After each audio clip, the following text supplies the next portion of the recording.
السلام علیکم۔ امید کرتی ہوں آپ سب ٹھیک ہوں گے۔ آج کی ایپی کی طرف بڑھنے سے پہلے جنہوں نے چینل کو سبسکرائب نہیں کیا وہ چینل کو سبسکرائب کر لیں۔ دل تو نہیں کر رہا تھا ایپی دینے کا، لیکن لکھ لی تھی اس لیے سوچا دے دوں۔ اب کل نہیں دوں گی، شاید کیا پتہ کل بھی دے دوں، لیکن انشاءاللہ شاہ جی اور اس کی پرنسس کی گولڈن نائٹ والی ایپی لانگ دوں گی۔ پہلے پرنسس کو ٹھیک تو ہونے دیں پھر سوچیں گے اس بارے میں۔ آج کی ایپی کافی دل سے لکھی ہے۔ اگر ریویو اچھا نہ آیا پھر بھول جائیں میرے ناول کو، میں نے بھی نہیں دینی۔ ویوز 10,000 ہوتے ہیں، لائکس جسٹ 600 تک کی ناانصافی ہے۔ 9,400 لوگ پڑھ کر انجوائے کر کے چلے جاتے ہیں۔ کیا رائٹر کی محنت نظر نہیں آتی؟ ایک لائک کرنے سے آپ لوگوں کا ٹیکسٹ نہیں کٹے گا، کچھ نہیں ہوتا، کر دیا کریں، مہربانی ہوگی۔ کیسا یہ عشق ہے از قلم ہبہ خان، قسط نمبر 39 پارٹ 2۔ حیران ہو کر کیوں دیکھ رہا ہے؟ سچ کہہ رہی، تیرے ماں باپ بہن کو ہما نے مار ڈالا ہے۔ تجھ جیسے کمینے کو بچپن سے پالا تاکہ تو بڑا ہو تو تیرے نام پر لکھی جائیداد میری ہو جائے۔ اپنا خون سے بھرا منہ صاف کرتے ہما انتہائی بدتمیزی سے بولی۔ فہد کو لگا جیسے اس کے کان میں کسی نے گرم سیسا انڈیل دیا ہو۔ ماں باپ بہن فہد اب تک ان 3 لفظوں کی سحر میں جکڑا ہوا تھا، جن کی محبت کے لیے وہ بچپن سے ترسا تھا۔ جبران شاہ اور یمان شاہ نے بھی سوالیہ نظروں سے ہما جیسی سائیکو عورت کو دیکھا تھا۔ ہو گئے نا حیران؟ چل میں تجھے بتاتی ہوں میں نے تیرے ماں باپ بہن کے ساتھ کیا کیا تھا۔ فہد ملک کی سرخ آنکھوں میں اپنی شیطانیت سے بھری آنکھیں گاڑے ہما اپنے دانت نکالتے بولی۔ ماضی: میں تم سے بہت محبت کرتی ہوں، پلیز ثاقب مجھ سے نکاح کر لو۔ ہما ثاقب کے سامنے اپنے ہاتھ جوڑتی بولی۔ ہما میری بات سمجھنے کی کوشش کرو، میں تم سے نکاح نہیں کر سکتا، میں ایک بچے کا باپ بننے والا ہوں، پلیز میری زندگی بخش دو مجھے، اور جو میری کوکھ میں تمہاری اولاد پل رہی ہے کیا اسے ناجائز کہلوانا چاہتے ہو؟ جب مجھ پر چڑھتے اپنی ہوس پوری کر رہے تھے اس وقت خیال نہیں آیا؟ میں نے کچھ نہیں کیا، وہ سب انجانے میں ہو گیا تھا۔ میرے جوس میں کسی نے نشے کی دوا ملا دی تھی، اس کے بعد میں نہیں جانتا کیا ہوا تھا کیا نہیں، اور جب صبح اٹھا تم میرے پہلو میں لیٹی تھی۔ پلیز میری جان بخش دو، میں بیوی بچے والا ہوں، تمہیں جتنے پیسے چاہیے میں دینے کو تیار ہوں، لاکھوں کروڑوں دوں گا، لیکن مجھے بخش دو۔ نہایت ہی سادہ مزاج ثاقب اپنی نہ ہونے والی غلطی کو قبول کرتے پیسے دینے کے لیے تیار تھا۔ ثاقب مجھے پیسے نہیں چاہیے، مجھے تمہارا نام چاہیے، مجھے اپنی اولاد کو ناجائز قرار نہیں دینا، میرا بھائی مجھے غیرت کے نام پر قتل کر دے گا، مجھ سے نکاح کر لو، میں تمہاری پہلی بیوی کے حق پر کوئی ڈاکہ نہیں ڈالوں گی، بس مجھے اپنا لو۔ ہما ثاقب کو فورس کرتے ہوئے بولی۔ لیکن میں اپنی بیوی سے بہت محبت کرتا ہوں، میں اسے دھوکہ نہیں دے سکتا، تم ابورشن کروا لو۔ واٹ! کیا تم پاگل ہو گئے ہو؟ دماغ ٹھکانے پر ہے؟ میں اپنے کوکھ میں پلنے والے بچے کو جنم دینے سے پہلے مار دوں؟ ہما غصے سے چیخی تھی۔ اسے ثاقب پر اس وقت کافی غصہ آیا تھا، جو ایک نمبر کا ڈفر کسی بھی حال میں نکاح کے لیے راضی نہیں ہو رہا تھا۔ اگر تم نے مجھ سے نکاح نہیں کیا میں تمہارے گھر جا کر تمہاری بیوی کو بتا دوں گی۔ تم نے میرے ساتھ منہ کالا کیا ہے اور میں تمہاری ناجائز اولاد کو جنم دینے والی ہوں۔ نہیں، میری بیوی کو کچھ مت بتانا، میں تم سے نکاح کرنے کے لیے تیار ہوں۔ تھوڑی دیر خاموشی کے بعد ثاقب ماتھے پر سے پسینہ صاف کرتے بولا۔ وہ ہما جیسی چال باز عورت کو نہ سمجھ سکا اور اپنی زندگی کا سب سے بڑا اور غلط فیصلہ لے چکا تھا۔ ہما گہرا مسکرائی تھی۔ اپنے مقصد میں وہ کامیاب ہو چکی تھی۔ تمہیں مجھ سے آج ہی نکاح کرنا ہوگا۔ ہما نے ایک اور شرط رکھی تھی۔ ثاقب ہوا میں سر ہلا گیا۔ کچھ ہی دیر بعد ہما شاہ سے ہما ثاقب خان بن گئی تھی۔ اپنے جان سے عزیز بیوی کا حق کسی اور عورت کو دیتے ثاقب خان کی جان لبوں پر آئی تھی۔ کورٹ میرج کر کے ثاقب نے ہما کو اس کے گھر چھوڑ دیا اور خود اپنے گھر چلا گیا۔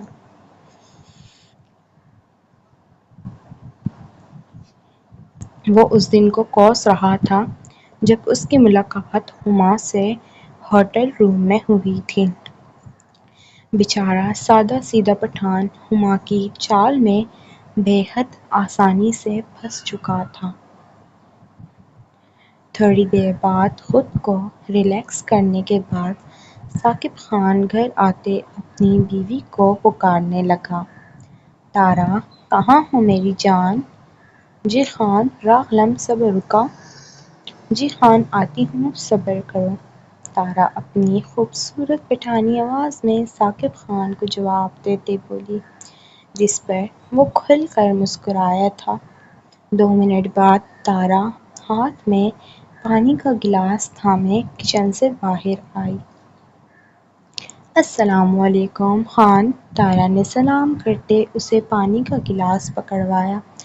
ثاقب خان بھی سلام کا جواب دیتے پانی پی گیا۔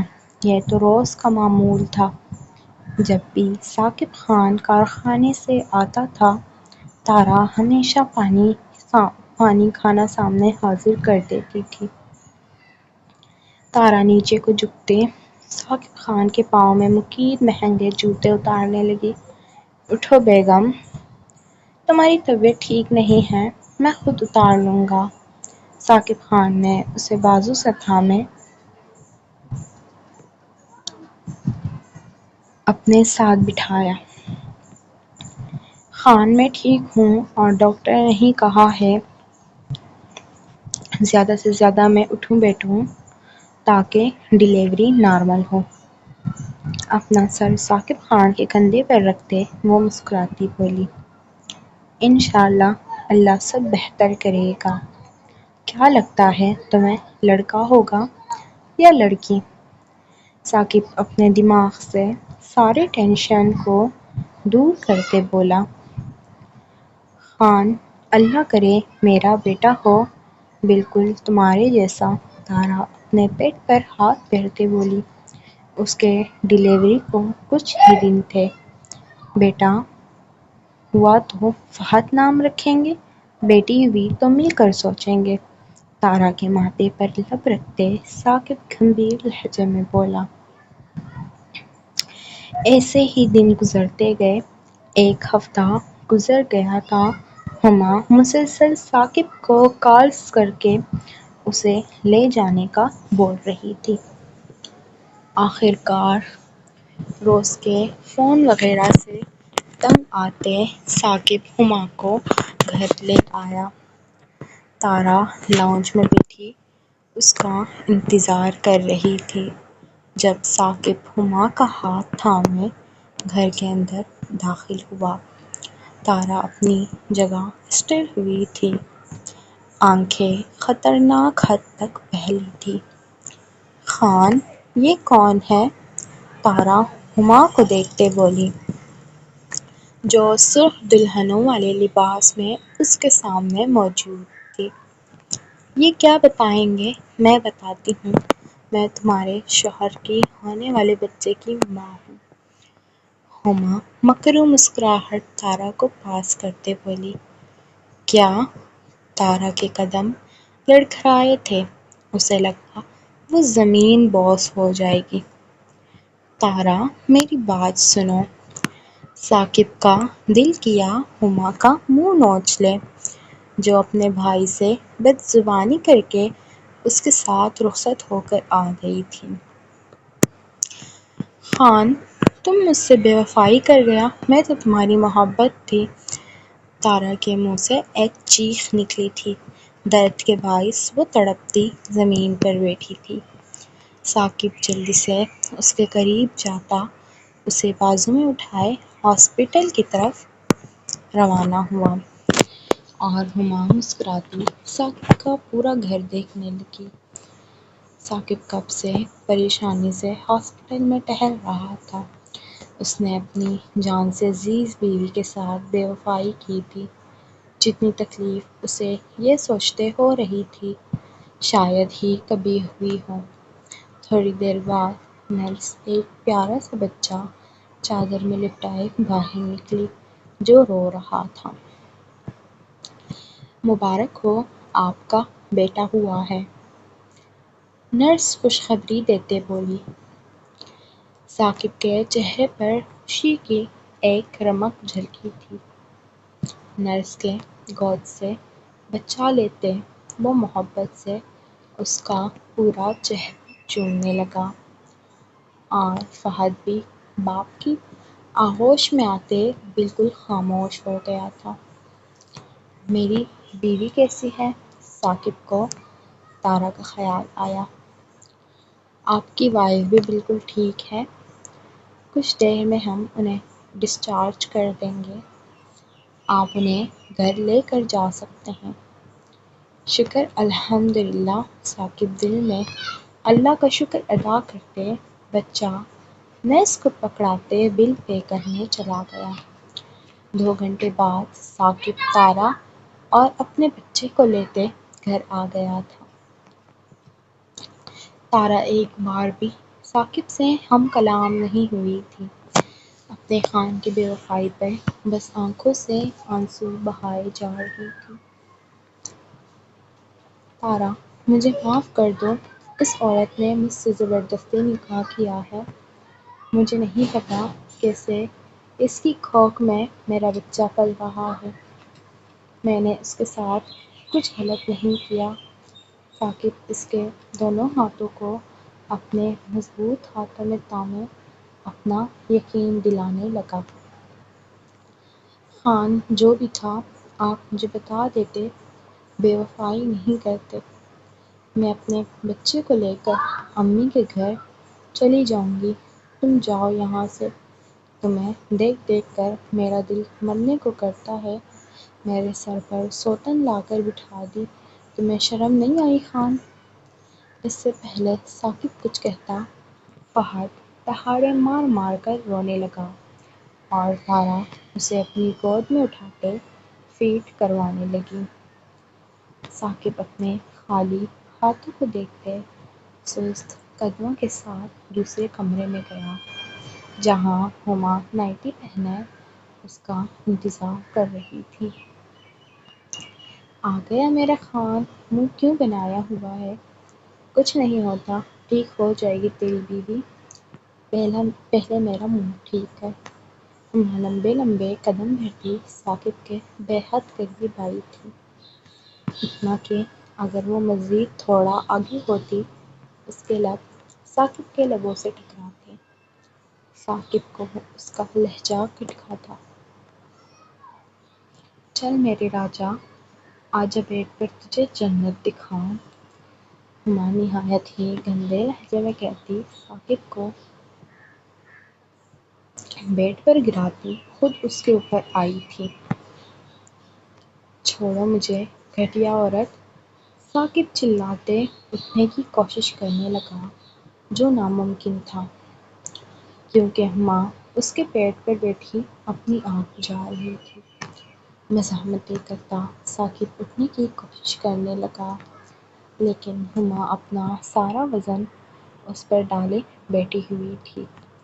ثاقب کے مزاحمت کرتے ہاتھوں کو اپنے ایک ہاتھ سے اوپر کرتے، دوسرے سے تکیے کے نیچے سے ہتھ گھڑی نکالتے ہما چند سیکنڈ میں پہنا گئی، جس سے مکمل طور پر وہ اس پر حاوی ہوئی تھی۔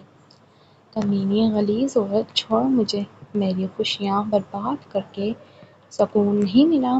ثاقب ٹانگوں کو ہلاتے اپنا پیٹ اونچا کر کے ہما کو خود پر سے ہٹانے لگا، لیکن وہ بے شرم عورت کسی چیز کو خاطر میں نہ لاتی۔ ثاقب کے پینٹ کی زپ ایک ہی چست میں کھول گئی اور اپنے تن سے نائٹی جدا کرتی اس کے لبوں پر اپنے لب رکھتی اپنی آنکھ بجھانے لگی۔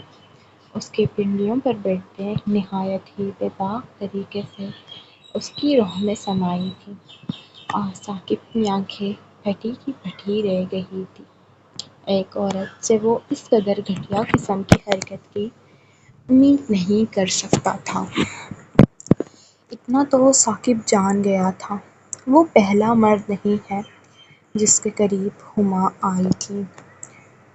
ہما نہایت ہی گھٹیا ترین لہجے میں فہد کو بتا رہی تھی۔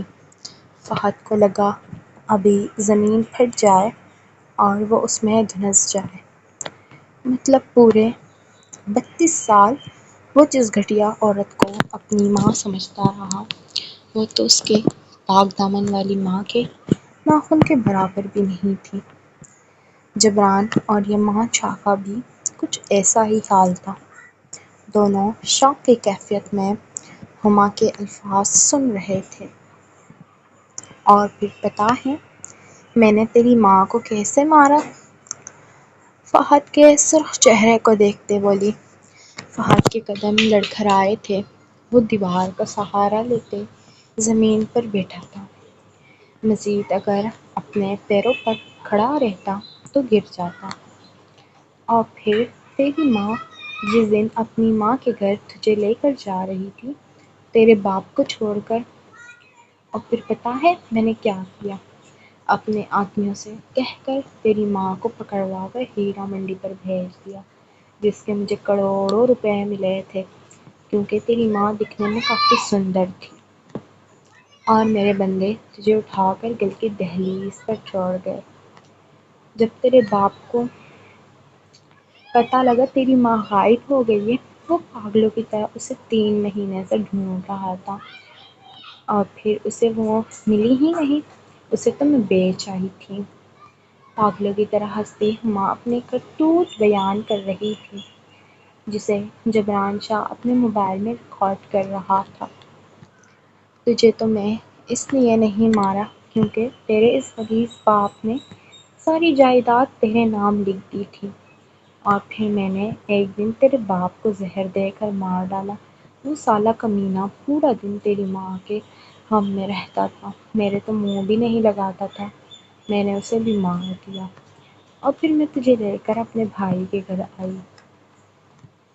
اور جب 9 مہینے بعد تیرے باپ کی ناجائز بیٹی پیدا ہوئی، پتہ ہے اس کے ساتھ میں نے کیا کیا؟ رو رو کر میرا دماغ خراب کر رہی تھی۔ جب وہ 2 دن کی تھی میں اسے کچرے میں پھینک آئی تھی۔ تو ایک خان کا بیٹا ہے، ملک تو تیرا کوئی باپ ہی نہیں ہے، وہ ملک تو میرا یار ہے۔ اس کے آگے ہما کچھ کہتی اسے خون کی الٹیاں ہوئی تھیں۔ فہد بکری حالت میں سن دماغ کے ساتھ دیوار سے ٹیک لگائے بیٹھا تھا۔ اسے اپنی سماعتوں پر یقین نہیں آ رہا تھا۔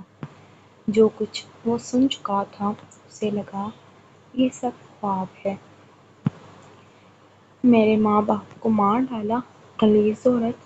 فہد ایک ہی جست میں اٹھا ہما پر جھپٹتے اس کے چہرے پر تھپڑوں کی برسات کرنا شروع کر گیا۔ ہما جو الٹیوں کی وجہ سے پہلے ہی کھانس رہی تھی، فہد کے بے دردی سے مارنے پر بے ہوش ہونے کے در پر تھی۔ فہد چھوڑ مر جائے گی؟ یمان شاہ اسے اپنی طرف کھینچتے بولا۔ اس وقت تینوں ہی گہرے صدمے میں تھے۔ یار چھوڑ مجھے، اس بے حیا گھٹیا عورت کی آج میں سچ میں جان لے لوں گا۔ اتنے گناہ کر کے بھی اسے خدا کا ڈر نہیں ہے، اپنے کیے پر افسوس نہیں، اپنے اعمال کا احساس نہیں، اسے بالکل خوف خدا نہیں، اللہ کی ناپسندیدگی اور عذاب کا سامنا بھول گئی ہے۔ گناہ کے بعد اگر انسان توبہ نہ کرے اور اس پر افسوس نہ کرے تو یہ عورت دنیا کی گھٹیا ترین عورت ہے، اسے مر جانا چاہیے۔ اسے ہاسپٹل پہنچنا حالت خراب لگ رہی۔ ایمان شاہ جبران شاہ کو اشارہ کرتے بولا۔ ماں درد سے تڑپتے گہرے گہرے سانس لے رہی تھی، لیکن چہرے پر شیطانیت ابھی بھی قائم تھی۔ ہما جیسے لوگوں کی فطرت کبھی نہیں بدل سکتی۔ کچھ ہی دیر میں ایمبولینس آ گیا تھا۔ ہما کے بے ہوش وجود کو گھسیٹتے وہ ہاسپٹل لے گئے تھے، جبکہ فہد کی آنکھوں سے نہ رکنے والے آنسو بہنا شروع ہو گئے تھے۔ 32 سالہ زندگی میں وہ ایک قاتل کو اپنی ماں سمجھ کر گھٹ گھٹ کر مر رہا تھا۔ خود کو سنبھال، میں سمجھ سکتا ہوں تیری حالت، لیکن تو ہی تو کہتا ہے اللہ سے بہتر کی دعا کرنی چاہیے۔ جو چلے گئے ہیں اب وہ واپس تو نہیں آ سکتے۔ مجھے دیکھ، صبر کر رہا ہوں، تو بھی صبر کر۔ خدا کی لاٹھی بے آواز ہوتی ہے۔ تیرے مارنے سے اس عورت کو اپنے کیے اعمال کا ٹکے برابر بھی افسوس نہیں ہوگا، لیکن تیرے ہاتھ ایک بدکردار عورت کے خون سے ضرور رنگ جائیں گے۔ اگر تو اسے مار دے گا، آنٹی اور تمہاری بہن کا کیسے پتہ چلے گا؟ میرا تجھ سے وعدہ ہے، اگر وہ دونوں زندہ ہوئی، یمان شاہ دنیا کے ہر کونے سے ڈھونڈ نکالے گا۔ تو نے کمزور نہیں پڑنا، میں ہوں نا تیرے ساتھ۔ جبران بھی ہے، اگر تو ایسے روئے گا دیکھ میں بھی رو دوں گا۔ یمان شاہ محبت سے کہتے فہد کو گلے لگا گیا۔ دونوں ایک دوسرے کے گلے لگے اپنے آنسو بہا رہے تھے۔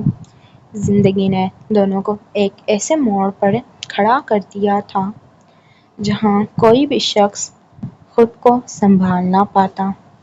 جبکہ ہما کو لیتے جبران شاہ ہاسپٹل جا چکا تھا۔ مما پریشے ماہم کو پکارتے پورے گھر میں ڈھونڈنے لگے۔ جی میری جان، کچن میں ہوں، ادھر آ جائیں۔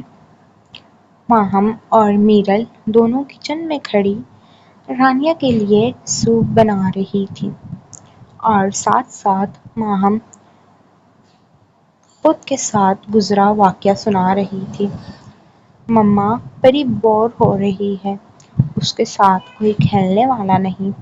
پریشے اداسی سے بولی۔ میرا بچہ بابا ضروری کام کرنے گئے ہیں، جب آ جائیں گے تب آپ کو باہر ڈنر کروانے لے جائیں گے۔ بابا جانی کو بولیں جلدی آئیں، میں انہیں مس کر رہی ہوں۔ بیٹا میں کہہ دوں گی آپ جائیں میرے فون پر کارٹونز دیکھ لیں، میں میرل پھپھو سے ضروری باتیں کر رہی ہوں۔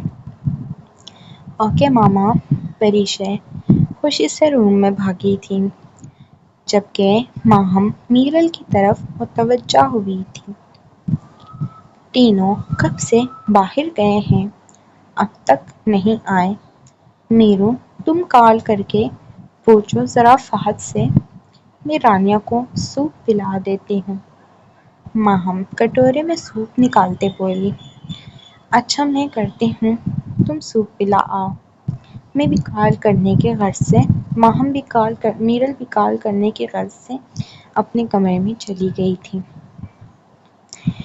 ایک ضروری کیس مکمل کرتے ریام خان تھکا ہارا عدالت سے شام کے وقت واپس آیا تھا، جب اسے اپنی امی جان کے کمرے سے باتوں کی آوازیں سنائی دی تھیں۔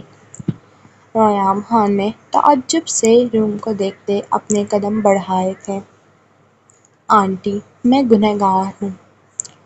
ایسا کچھ بتائیں، میں کیا کروں کہ میرا رب مجھے معاف کر دے، مجھے دلی سکون مل جائے۔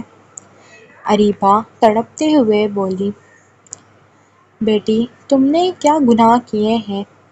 سفینہ خانم اس کے سر پر ہاتھ پھیرتے بولی، میں قاتل ہوں، میں نے دو قتل کیے ہیں، میں غلط پر غلط کرتی گئی، کوئی سمجھانے والا نہیں تھا۔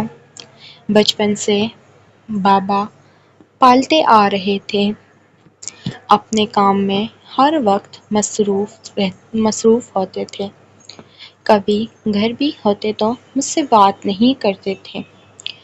اریبہ کی تربیت کرنے والا کوئی نہیں تھا، نہ اس کے پاس ماں تھی اور باپ تو ہوتے ہوئے بھی نہ ہونے میں شمار تھا۔ میں بری نہیں تھی، میں بری بنتی گئی، میرے پاس کوئی نہیں تھا، فقط تنہائی کے۔ جب میں بڑی ہوئی، اپنے سر سے بوجھ اتارنے کے لیے بابا نے میری شادی آصف شاہ سے کروا دی۔ مجھے پسند تھا آصف، لیکن اس کے بھائی کو دیکھتے میرا عین بارات والے دن ایمان ڈگمگا گیا تھا۔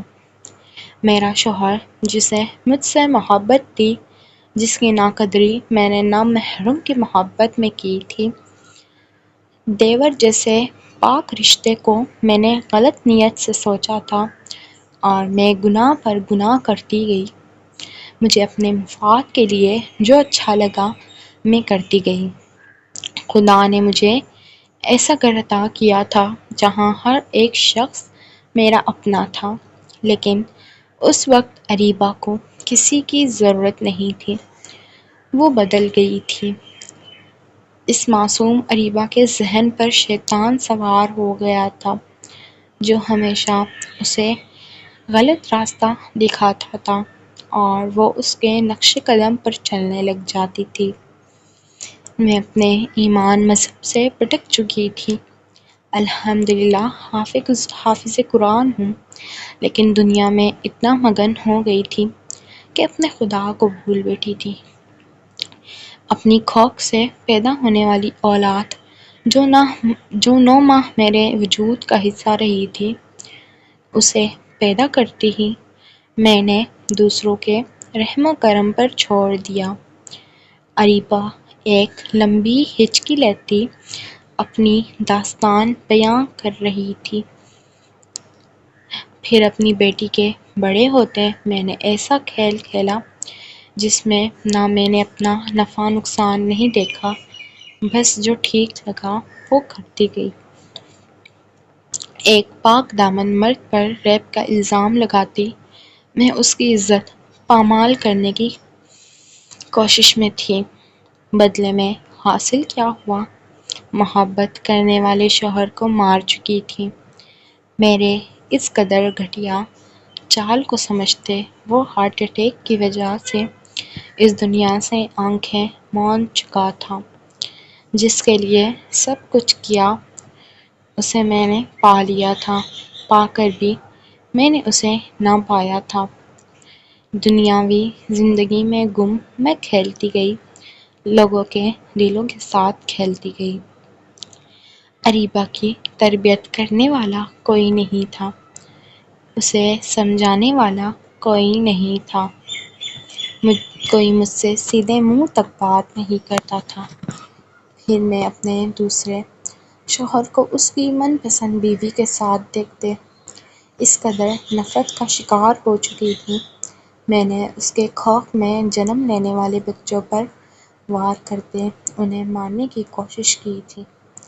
اور پھر اریبہ دوسری دفعہ قاتل اور مجرم بن چکی تھی۔ یہاں سے میری سزا شروع ہوئی تھی۔ خدا کی لاٹھی مجھے لگی تھی۔ میں قاتل ہوں، اپنے بیٹے کو بولے مجھے پھانسی پر چڑھا دے، میں بہت زیادہ تکلیف میں ہوں۔ آنکھیں بند کرتی ہوں، چہرے کے سامنے اپنی 8 سالہ معصوم بیٹی کا چہرہ لہراتا ہے جس کی تربیت بھی میں نہ کر سکی۔ اریبہ تکلیف سے سسکتے ہوئے سفینہ خانم کے گھٹنوں میں چہرہ چھپائے پھوٹ پھوٹ کر رو رہی تھی۔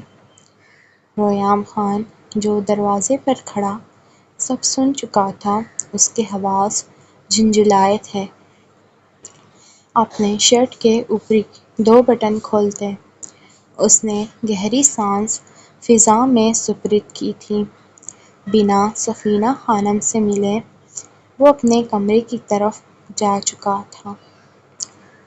میری بچی، مانتی ہوں تو نے برا کیا ہے، تیرا گناہ بڑا کبیرہ ہے، لیکن وہ اوپر ہمارے سروں پر جو خدا بیٹھا ہے وہ معاف کرنے والوں میں سے ہے۔ 70 ماؤں سے زیادہ اپنے بندے کو چاہتا ہے۔ وہ اس پاک رب کو روتے گڑگڑاتے ہوئے چاہتا ہے، اس پاک رب کو روتے گڑگڑاتے ہوئے سجدہ کر، وہ رحیم و کریم ہے، معاف کرنے والوں میں سے ہے۔ سچے دل سے توبہ کر، تیرا بے سکون دل سکون سے مالا مال ہو جائے گا۔ سفینہ بیگم اس کے بالوں میں ہاتھ پھیرتی بولی، اسے نجمہ نے بتایا تھا ریحام خان کسی عورت کو لے کر گھر آیا ہے، جس پر سفینہ نے نجمہ کو اریبہ کو بلانے کا حکم دیا تھا، اور پھر اریبہ اپنے آنے کی ساری داستان سفینہ خانم کو سنا گئی تھی، جسے سنتے سفینہ خانم صرف اریبہ کے دلی سکون کے لیے دعا ہی کر سکی۔ ریحام خان اپنے کمرے میں داخل ہوا اور اپنے کوٹ کو کھینچتے ہوئے خود کے تن سے جدا کیا۔ اسے عجیب سی وحشت ہونے لگی تھی۔ کس لڑکی کو وہ اپنے گھر لے آیا تھا جو قاتل تھی، وہ بھی 2 لوگوں کی۔ تم کون ہوتے ہو اسے سزا دینے والے؟ اگر خدا کی طرف سے اسے سزا مل گئی ہے تو تم کون ہوتے ہو اسے سزا دینے والے؟ اگلے ہی پل ریحام خان کے دل سے اسے آواز آئی تھی، واقعی میں کون ہوتا ہوں اسے سزا دینے والا؟ اگر خدا کی طرف سے اسے سزا مل گئی تھی تو پھر وہ کون تھا اس کی زندگی اس پر تنگ کرنے والا؟ یکایک ریحام خان کے دل میں ہمدردی کا جذبہ پیدا ہوا تھا۔ اریبہ کے لیے میری پہلی اور آخری محبت صرف اور صرف میری پہلی بیوی عریشہ خان ہے۔ اس کے بعد نہ میری زندگی میں کوئی آئے گا اور نہ میں کسی کو لاؤں گا۔ نہ جانے کیوں ریحام خان نے مرر کے سامنے کھڑے ہو کر خود سے کہا تھا۔ وہ خود کو تسلی دے رہا تھا یا پھر اس بات سے خود کو باور کروا رہا تھا، کچھ سمجھ نہیں آ رہا تھا اسے۔ اس وقت اس کی ذہنی ٹینشن عجیب سی تھی، بہت سے وسوسے اور ٹینشن کا شکار تھا۔ آخر اس لڑکی کی فکر میں وہ اتنا کیوں تڑپ رہا تھا؟ اس لڑکی نے بھی تو اتنے لوگوں کے ساتھ غلط کیا تھا، اپنے شوہر کو مارا، اپنی سوتن کو مارا، تو کیا ان کے گھر میں کوئی کہرام نہیں مچا ہوگا؟ ایک مرد پر ریپسٹ کا الزام لگانا کوئی چھوٹی بات نہیں تھی، اور اسے خدا کی طرف سے سزا مل گئی ہے، تو میں کیوں اس لڑکی کے لیے اتنا تڑپ رہا تھا؟ کیوں اس کی آنکھوں میں آنسو ریحام خان سے برداشت نہیں ہو رہے تھے؟ جب وہ اپنے گناہوں کا اعتراف اس کی ماں کے سامنے کر رہی تھی تو کیوں نہ چاہتے ہوئے بھی ریحام خان کا دل اسے وہیں جگہ پر جکڑ گیا کہ وہ سن لے۔ ذہنی ٹینشن سے اس وقت تنگ اسے کچھ سمجھ نہیں آ رہا تھا کہ وہ کیا کرے۔ بےساختہ ہی ریحام خان نے اپنی شرٹ خود کی تن سے جدا کی اور ٹیرس پر جا کر کھڑا ہو گیا۔ سگریٹ جلا کر اپنے لبوں سے لگاتے، گہرے گہرے کش لیتے، اب وہ گہری سوچوں میں گم ہو گیا تھا۔ اس کا دماغ بہت سارے تانے بانے جوڑ رہا تھا۔ اندر کی گٹھن کسی بھی طور پر کم ہونے کا نام نہیں لے رہی تھی۔ اب کی بار اس نے اپنا رخ باتھ روم کی طرف کیا اور ٹھنڈے شاور کے نیچے کھڑے ہو کر خود کے اندر کی آگ کو کسی طور پر بجھانا چاہتا تھا۔ 10 منٹ تک شاور کے نیچے کھڑے رہنے کے بعد اویان خان باتھ روب پہنے باہر نکلا اور ساتھ ہی اے سی آن کرتے وہ بیڈ پر گر کر تھکے ہوئے اعصابوں کے ساتھ گہری نیند کی وادیوں میں اتر چکا تھا۔ صبح اس نے کیا کرنا تھا یہ اس نے صبح پر ہی چھوڑ دیا تھا۔ فی الوقت اس کے دماغ کو آرام کی ضرورت تھی اور وہ آرام کرنے کے لیے لیٹ چکا تھا۔ جاری ہے، امید کرتی ہوں آج کی ایپیسوڈ پسند آئی ہوگی۔ پسند آئی ہے تو ایک لائک اور کمنٹ کر کے اپنے پیار کا اظہار کرنا نہ بھولیں۔ ملتے ہیں نیکسٹ ایپیسوڈ میں۔ اللہ حافظ۔